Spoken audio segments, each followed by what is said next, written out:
Hey guys, how's it going? Hope you're doing well. My name is Crown, and today I'm going to read you some very interesting stories that I hope that you're gonna love. And now, without further ado, let's go!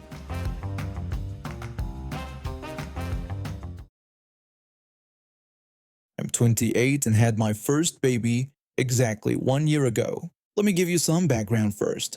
My pregnancy was rough from the start. I had severe morning sickness that lasted well into my second trimester, and by the third trimester, I was dealing with high blood pressure. My doctor warned me early on that there might be complications, but I was determined to have the natural birth I'd always dreamed of. When labor started, I was excited. Finally, after 9 long months, I was going to meet my son.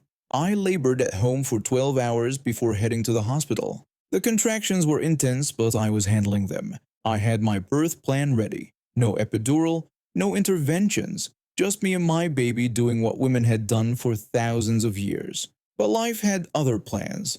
After 14 more hours at the hospital, my baby's heart rate started dropping. The doctors tried everything, changing positions, oxygen, even breaking my water to speed things up.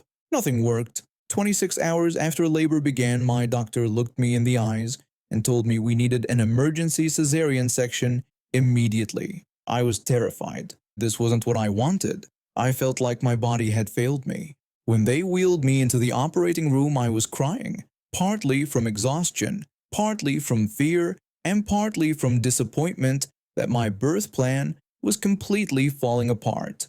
The surgery itself was a blur.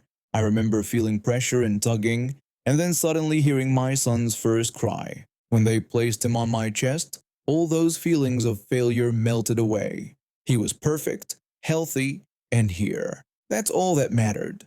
But the recovery was brutal. The incision hurt for weeks. I couldn't lift anything heavier than my baby. Getting out of bed was agony. I felt like I'd been hit by a truck, and emotionally, I was struggling. I kept replaying the birth in my mind, wondering if I could have done something different. My mother visited frequently during those first weeks. She's always been what she calls a natural birth warrior.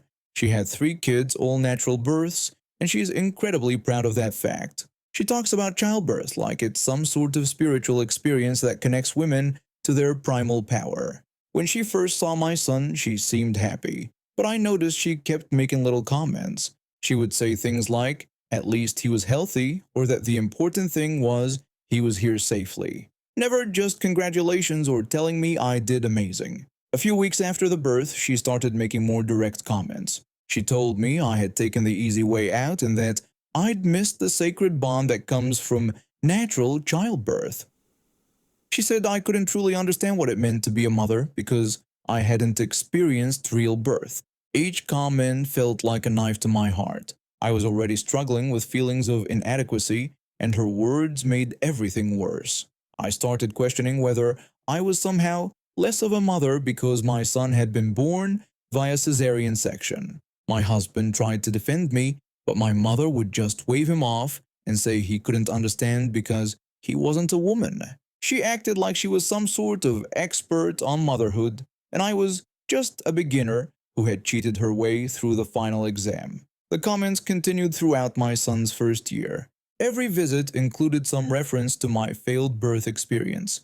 She'd make jokes about how I missed out on the real experience or how I didn't earn my stripes as a mother. But last week, she crossed a line I never imagined she would cross. I was at her house for our usual Sunday dinner. My son was playing on the floor, and we were watching him crawl around. He's such a happy baby, always smiling and laughing. I was feeling good about myself as a mother for the first time in months. That's when she dropped the bomb. My mother told me she'd been thinking about something. When I asked what, she said that since I didn't really give birth, I technically owed her a grandchild she could actually bond with. I just stared at her. I asked her what the hell she meant by that.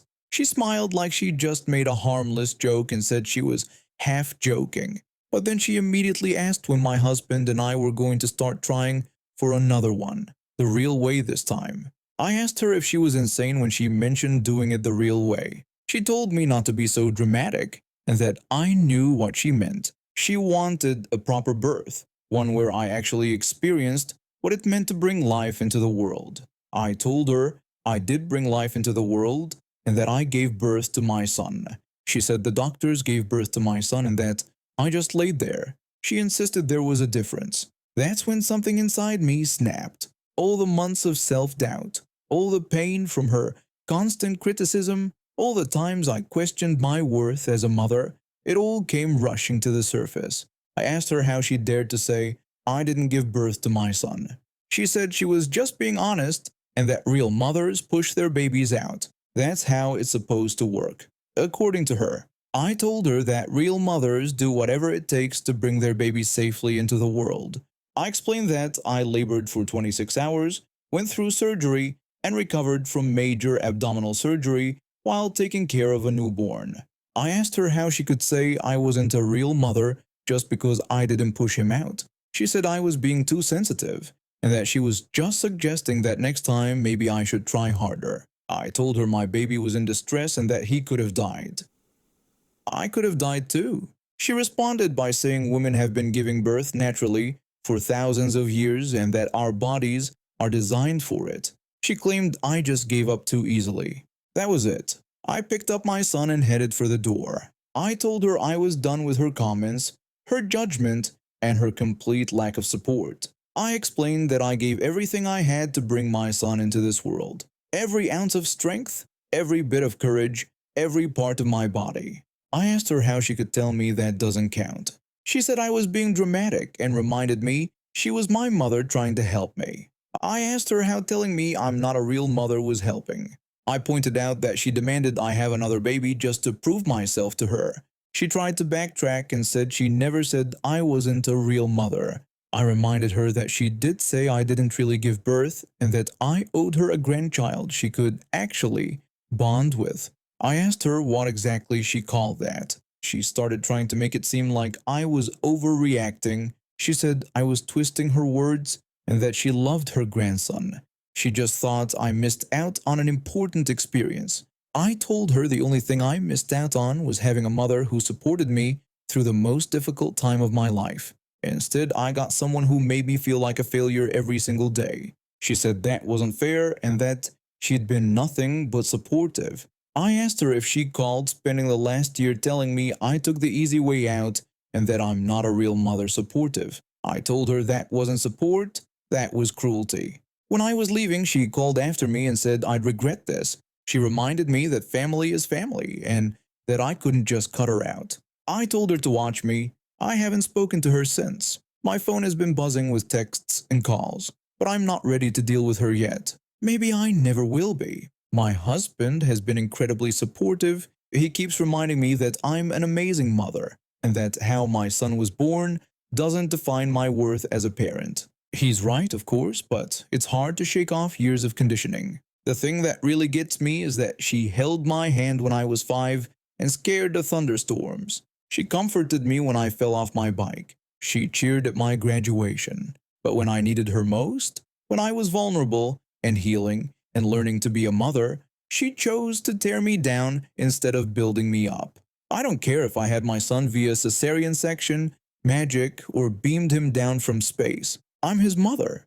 I carried him for 9 months. I felt him kick and hiccup and roll around inside me. I talked to him and sang to him before he was even born. I went through surgery to bring him safely into the world.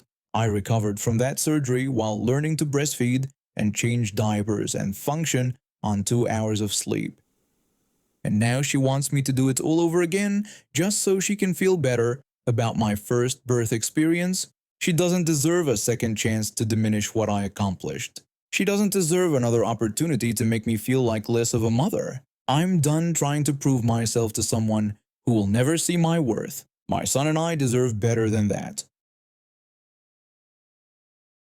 I work as a night shift supervisor at a manufacturing plant about 20 minutes from my apartment. The job pays well, but the hours are rough. I start at 6 a.m. and don't get home until around 7 p.m. most days. When I first moved into Maple Gardens apartments 2 years ago, I was just grateful to find a decent one-bedroom place I could afford. The building is nothing fancy, but it's clean and the neighbors mostly keep to themselves. The parking situation here is pretty strict. Everyone gets assigned a specific numbered spot. and if you want one close to the building entrance, you pay an extra $50 a month. I decided it was worth it since I'm always carrying my work gear and lunch cooler back and forth. My spot is number 47, right next to the main entrance door. Perfect for my early morning routine. I've been paying that extra fee for 2 years without any problems. The building manager makes it clear during lease signing that parking violations result in immediate towing at the owner's expense. There are signs everywhere reminding people about this policy. My neighbor in Unit 48 moved in about 6 months ago. He's a guy in his 30s who seems to work from home most days. I've seen him around the building, but we've never really talked beyond the occasional nod in the hallway. He drives a beat-up Honda that's usually parked in spot 63, which is way at the back of the lot near the dumpsters. Last Tuesday was one of those days where everything went wrong at work. We had a machine breakdown that kept us there until almost 9 p.m., and I was exhausted by the time I finally headed home. All I wanted was to park, grab some leftover pizza from my fridge, and collapse on my couch. But when I turned into the parking lot, there was that Honda sitting in my spot. Spot 47, my spot that I pay extra for every single month. I sat in my car for a minute thinking maybe I was seeing things wrong. Nope, there it was, parked right where I needed to be. I had to circle around and find a visitor spot way at the back of the lot, then walk all the way across the parking lot carrying my heavy work bag. I figured it was probably just a mistake. Maybe he forgot where his assigned spot was or something. So I went up to Unit 48 and knocked on the door. The guy answered after a few seconds, looking like he'd been lounging around in sweatpants and an old t-shirt. I told him I was from Unit 47 next door, and that I thought he might have accidentally parked in my spot. He said, oh yeah, he knew it was my spot. I asked him if he could please move his car because I needed to park there. He told me it was already late and he was settled in for the night. He said he would move it in the morning and that my spot was way closer to his door than his own spot was anyway. He knew it was my spot and just decided to take it anyway. I explained that I understood it was late, but I worked early shifts and needed to leave before 6 a.m. He shrugged and said it wasn't his problem. He told me he wasn't getting dressed and going back outside just to move his car a few spaces. I reminded him that it was my assigned spot and I paid extra for it every month. He said so what, and that one night wouldn't kill me. He told me to just park somewhere else. He started closing the door, but I stopped him. I said this wasn't fair and that he couldn't just take someone else's parking spot because it was more convenient for him. He told me he was tired and the conversation was over. He said he would move it tomorrow when he felt like it. Then he actually shut the door in my face. I stood there for a moment, completely shocked. I tried to be polite and reasonable, but this guy clearly didn't care about anyone but himself. I went back to my apartment and looked up the towing company numbers that's posted on all the parking signs. It was a 24-hour service, which made sense since parking violations can happen anytime. I called them and said I needed to report a car parked in my assigned spot at Maple Gardens Apartments.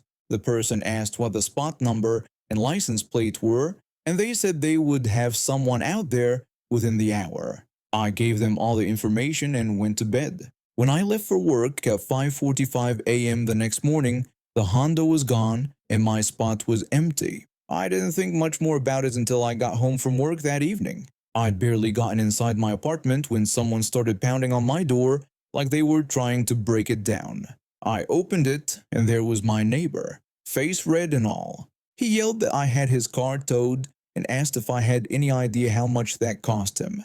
I told him he was parked in my spot and I had asked him to move it, but he refused. He said it was only one night and I could have just parked somewhere else instead of being a complete jerk about it. I reminded him that I tried to handle it nicely and he was the one who said it wasn't his problem. He told me he had to pay $300 to get his car back. $300 because I couldn't walk a few extra steps, he said. I explained that I pay $50 extra every month for that spot specifically so I don't have to walk across the parking lot, and he knew it wasn't his spot. He called me heartless and asked what kind of person does that to their neighbor. I told him the kind of person who doesn't let entitled people walk all over them. He said I was the one acting entitled, like I owned the whole building. I said I owned exactly one parking spot, which I paid for, and he decided to steal it. He argued that he wasn't stealing anything and was just parking there for one night. I told him that parking somewhere without permission in a spot that doesn't belong to you is stealing. He kept yelling about how I should have just sucked it up and parked somewhere else, how neighbors are supposed to help each other out, how I was being petty and vindictive. I let him rant for a few minutes before I'd had enough. I told him the building had clear rules about parking and he chose to ignore them. That was on him, not me. He said those rules were stupid and nobody actually followed them. I said I did, and apparently the towing company did too. He told me to wait until he needed a favor from me and see how that worked out. I said I wouldn't be holding my breath. He walked off down the hallway, muttering about how I was going to regret this. I closed my door and went about my evening. The next morning I was getting ready for work when I heard a commotion outside. I looked out my window and saw the neighbor guy standing next to his Honda, which was parked in visitor parking. He was on his phone gesturing angrily at something. A few minutes later I saw a tow truck pull up. It turns out he'd been parking in visitor spots which have a 4-hour limit. The building manager had called for another tow. I watched from my window when they loaded up his car again. This time he saw me looking and started yelling and pointing at my window. I just smiled and waved. Later that day I got a call from the building manager.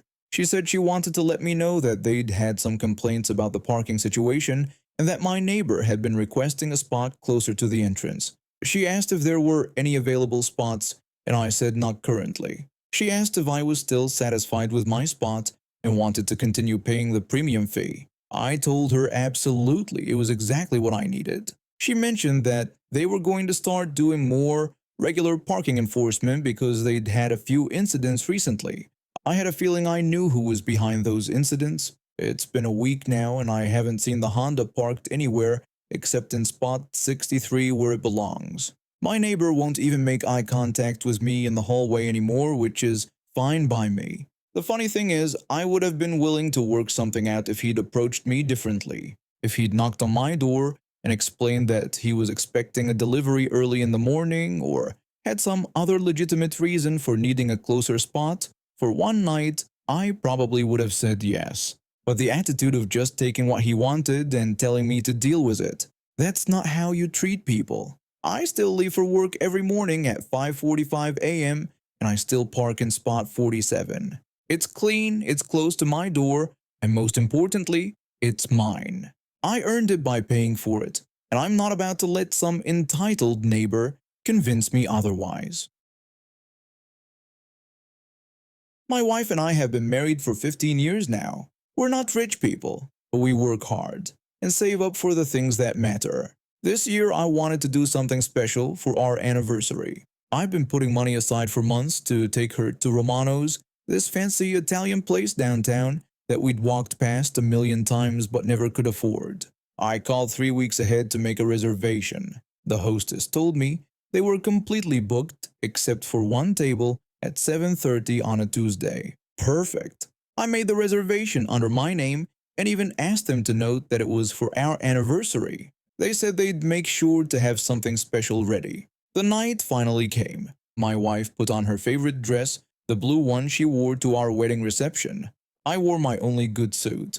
We were both nervous and excited like teenagers on a first date. The restaurant was everything we'd imagined. Soft lighting, white tablecloths, the works. We walked up to the hostess stand right at 7:30. The young woman behind the counter smiled at us and asked how she could help. I told her we had a reservation for 7:30 under my last name. She checked her book and nodded, then wished us a happy anniversary. She led us toward the back of the restaurant to a cozy corner table. It was exactly what I'd hoped for. Private, romantic, with a view of the little garden they had outside. We were almost to our table when this woman appeared out of nowhere.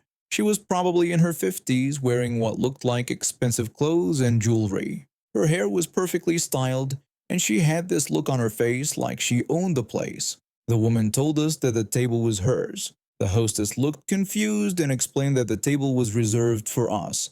The woman said she didn't care what the book said because she ate there every week and knew the owner. She claimed that table was hers. My wife grabbed my arm.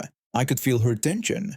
This was supposed to be our special night. I tried to reason with her, explaining that I had made the reservation 3 weeks ago and this was our anniversary dinner. She said she didn't care if it was our wedding day. She was a regular customer and deserved that table more than we did. The hostess was clearly flustered. She was young, probably new to the job. She said she would get the manager.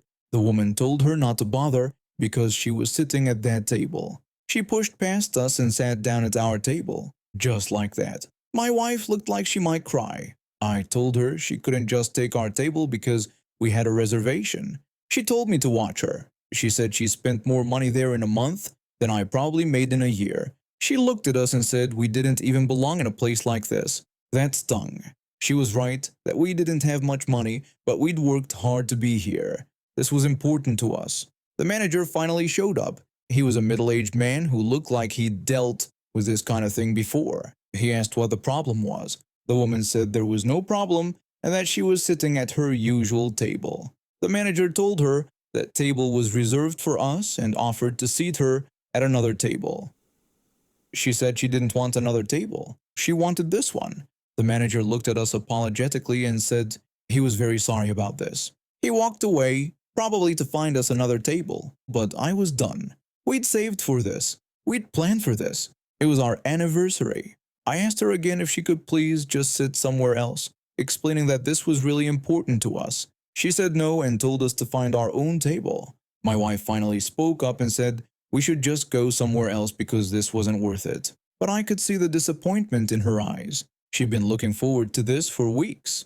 I said no, we weren't leaving because we had a reservation. The woman said then we would have to wait. She crossed her arms and leaned back in the chair like she was settling in for the night. That's when I made my mistake. I reached for the chair across from her, thinking maybe I could just sit down and we could share the table until the manager figured something out.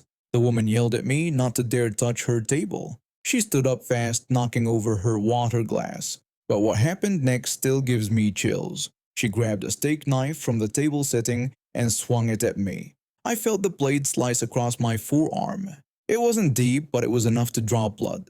My wife screamed. People at other tables started looking over. I asked her what the hell was wrong with her. She screamed that nobody takes her table. She raised the knife again, but before she could swing, someone tackled her from behind. It was the manager. He told her he was a former police officer and ordered her to drop the knife now. He had her pinned to the ground. She was still struggling and screaming about how she was going to sue everyone. The woman yelled that they couldn't treat her like this, that she knew people and would have all their jobs. The manager stayed calm and professional. He told someone to call 911 because they needed police and an ambulance. Other customers were pulling out their phones. Some were recording. I was holding my arm, watching blood seep through my shirt sleeve. My wife asked if I was okay. I said it wasn't deep and I thought I was fine. But I wasn't fine. I was shaking. Someone had just attacked me with a knife over a restaurant table. The police arrived within minutes. They handcuffed the woman while she was still on the ground, ranting about how this was all a misunderstanding. The woman insisted she wasn't a criminal and that we had attacked her. She claimed she was defending herself. The police officer told her that multiple witnesses saw her assault me with a knife and that she was under arrest. The paramedics checked my cut. It was superficial but needed cleaning. They said I should go to the hospital just to be safe. The paramedic explained that it wasn't deep, but knife wounds could be tricky and it was better to have it looked at properly. When they were loading me into the ambulance, the manager came over. He said our meal tonight was on the house and that we should come back anytime. He apologized for what happened. He pressed a business card into my hand and told me he got it all on their security cameras. The police would need the footage, but he wanted me to know they had everything recorded. At the hospital, they cleaned the wound and gave me a tetanus shot. It took 12 stitches. The doctor said I was lucky it wasn't deeper. He told me I would have a scar, but it should heal fine. He said to keep it clean and dry. My wife stayed with me the whole time. She kept apologizing like it was somehow her fault. She said she was sorry and that we should have just left. I told her this wasn't her fault and that woman was crazy. A detective came by the hospital to take my statement. He said the woman had been charged with assault with a deadly weapon. He told me she had priors for public disturbance and disorderly conduct. and this time she went too far. Turns out the woman wasn't even a regular customer. The manager looked into it after the incident. She'd only been there twice before, both times causing problems with other customers. 2 weeks later, we got a call from the prosecutor's office. The woman had pleaded guilty to avoid a trial. She got 6 months in jail and had to pay for my medical bills. The restaurant sent us a gift certificate for a free dinner. We went back a month later. Same table, same anniversary celebration we'd planned. This time, nobody tried to stab me. The scar on my arm is still there. It's faded now, but my wife says it makes me look tough. I tell her it makes me look like I survived a crazy person with a knife, which I guess I did. The woman is out of jail now, but she's banned from the restaurant for life. I'm 22 and just finished my 3rd year of university. I'm comfortable being alone. I have a few close friends. I focus on my studies, and I don't really feel the need to chase after relationships. Maybe that makes me weird, but it's just who I am. 3 years ago, I met this girl in one of my classes. Let's call her Karen because, well, you'll see why. She was the complete opposite of me, always talking about boys, constantly in and out of relationships, and apparently terrified of being single for more than 5 minutes. We became friends despite our differences. I figured variety was good, and she seemed nice enough at first. About 2 years ago, Karen met this guy in our economics class. He wasn't exactly what I'd call a catch. He was loud, made inappropriate jokes, and had this way of talking down to people that rubbed me the wrong way. But Karen was head over heels from day one. They started dating immediately, and suddenly my friend became someone I barely recognized. This guy actually tried to flirt with me once when Karen was in the bathroom. I told her about it right away because I thought she deserved to know. But instead of being upset with him, she just laughed it off and said he was probably just trying to be nice, so I'd help him with homework. When I insisted that it felt like flirting, she dismissed it again, saying I was probably reading too much into it because he loved her. That should have been my first red flag, but I stayed quiet. Over the next year, they fought constantly, big dramatic fights that would end with Karen crying on my couch, asking me what she should do. Every single time I told her the same thing, that she deserved better and he didn't treat her right. But she'd always say she loved him and that he loved her too, deep down. I'd remind her that love shouldn't involve someone making you feel terrible about yourself. But without fail, they'd make up within a week, and Karen would act like nothing happened. Then, after just 1 year of this chaos, he proposed. 1 year! Karen was over the moon. 4 months ago, they actually went through with the wedding. Karen's parents even paid for an apartment for them because he couldn't afford his share of the rent. After they moved in together, things got even worse. Karen would call me complaining about how he never cleaned, never cooked, never took her out anymore. When she tried to talk to him about it, he'd tell her to stop complaining about wife's duties. I kept telling her this wasn't normal, that she didn't have to put up with this, but she'd always defend him. Then, a few days ago, Karen asked me something that completely caught me off guard. She told me about this friend from high school who was single and looking for someone and asked if I wanted to go on a date with him. I'd never been on a date before, so I figured why not. Maybe it would be fun. Karen set it up, and we went to this nice restaurant downtown. From the moment we sat down, I knew it was a mistake. This guy spent the entire meal talking about himself, his job, his hobbies, his opinions on everything. He never asked me a single question about myself. Not one. I tried to keep the conversation going by asking him things, but eventually I just gave up. We sat through the rest of dinner in awkward silence. When the bill came, we split it, which was fine by me. Then he walked me to the subway station and tried to kiss me. I politely declined and went home. The next day, Karen called and asked to meet up. Apparently, her friend had already given her a full report on our date. She wanted to know why I had rejected him. I explained that it just wasn't a good match because he didn't seem interested in getting to know me at all. When she asked what I meant, I told her how he talked about himself the entire time and never asked me anything about myself, plus I just didn't feel any connection. That's when Karen rolled her eyes and said something that completely floored me. She told me I needed to lower my standards because I wasn't that attractive and that I'd probably blown my only chance to date someone. She said if I continued like this, I'd end up forever alone. This was supposed to be my friend, and she knew I was perfectly happy being single. She knew I didn't feel pressured to be in a relationship, yet here she was, telling me I wasn't attractive enough to have standards. I felt hurt and angry, but mostly I felt done. Done with watching her make excuses for a husband who treated her like garbage.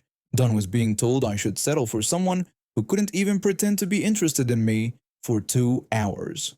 So I told her that I'd rather be forever alone than end up like her, with a husband that didn't respect me. The moment the words left my mouth, Karen started crying. She said I was being rude when she was just trying to look out for me and that I didn't understand what it was like to be alone. I told her I wasn't alone.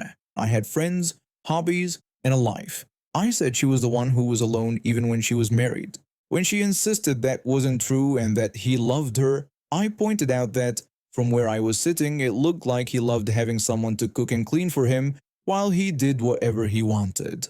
She grabbed her purse and stormed out of the coffee shop. That was 3 days ago, and we haven't spoken since. I've been working at this mid-sized office.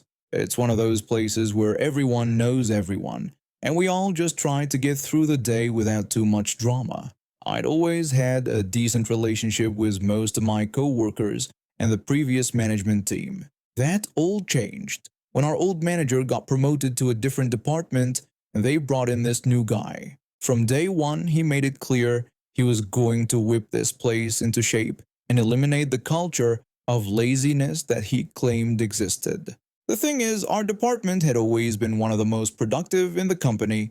We rarely missed deadlines, customer complaints were minimal, and most of us had been there for years without any major issues. But this new manager seemed determined to find problems where none existed. He started implementing all sorts of petty rules and policies that made no sense. We had to ask permission to use the bathroom if it wasn't during our designated break times. He wanted us to CC him on every email we sent to clients.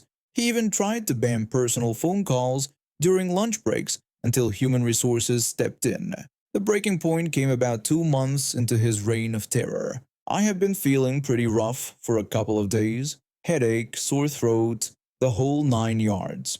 I'm usually the type who tries to push through minor illnesses, but this one knocked me flat. I called in sick on a Tuesday morning, spent the day in bed, and came back to work Wednesday feeling much better. That's when he called me into his office. He was sitting behind his desk with this smug look on his face, like he'd caught me doing something wrong.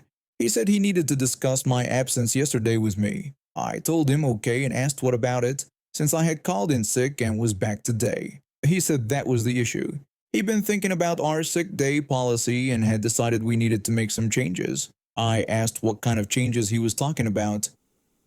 He explained that from now on, anyone who takes a sick day needs to provide a doctor's note when they return to work. I stared at him for a moment, trying to process what he'd just said. This was a grown man asking other grown adults to get permission slips like we were in elementary school. I asked if he was serious about requiring this for a single sick day. He said absolutely, explaining that the note confirms that you're well enough to be back in the office and able to perform your duties. I pointed out that I felt fine now and wouldn't have come in if I didn't. He said that wasn't the point and that we needed official documentation.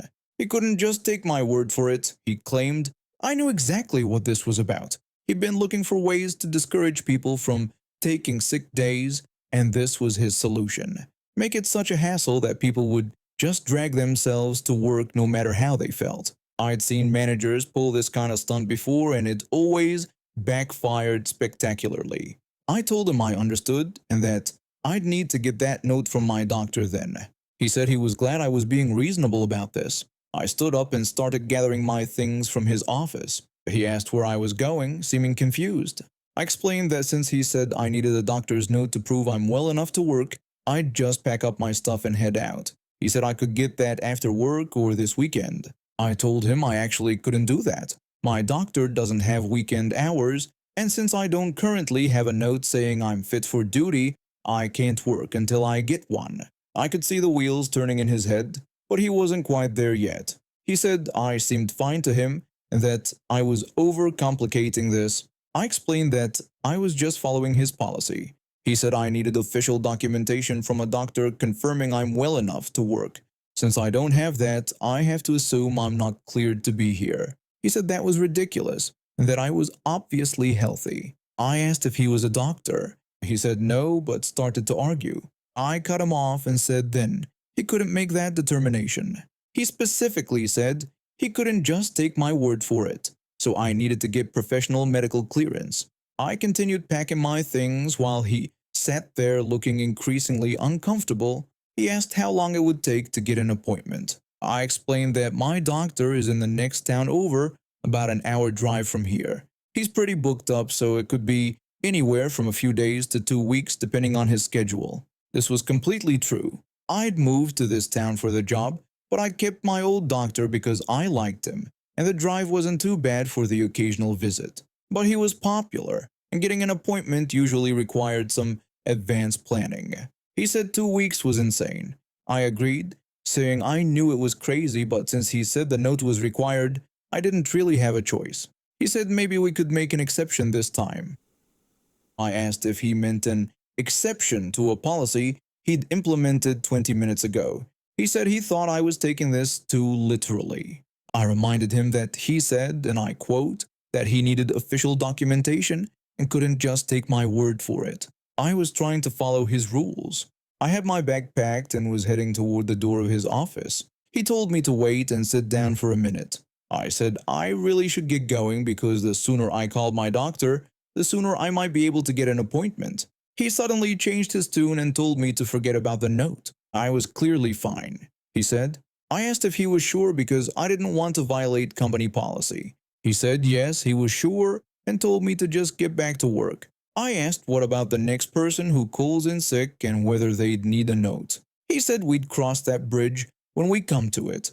I asked if the policy was suspended then.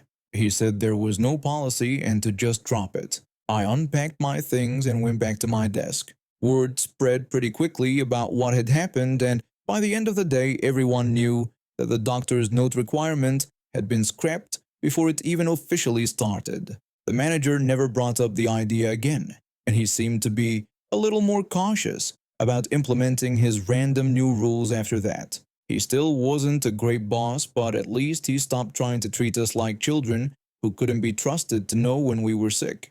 A few weeks later, one of my co-workers came down with the flu and had to take 3 days off. When she came back, she made a point of stopping by the manager's office.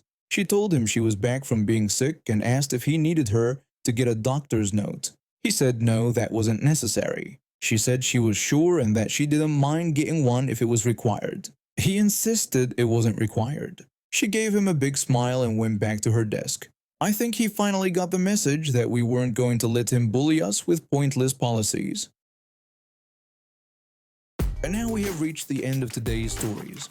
Thank you for watching, and see you next time.